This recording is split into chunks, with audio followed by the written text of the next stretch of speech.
Hello guys, welcome back to this channel. In today's video, I'm going to show you where you can catch the bumblebee in Heartopia game.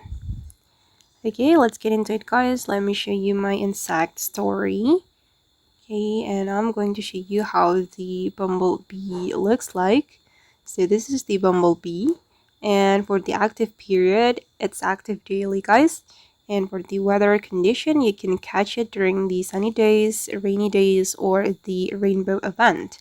And for the location, you can catch this bumblebee at the flower field. So first of all, you can go to the flower field and you can equip your net. Okay, and I think this is the bumblebee. Okay, let me chase it. Okay, all right, I just got the bumblebee. And okay guys, that's how we can catch the bumblebee in Heartopia game. I hope this video will be useful for you. Thank you so much for watching, and if you found this tutorial useful, don't forget to like, comment, share, and also subscribe to this channel. Bye.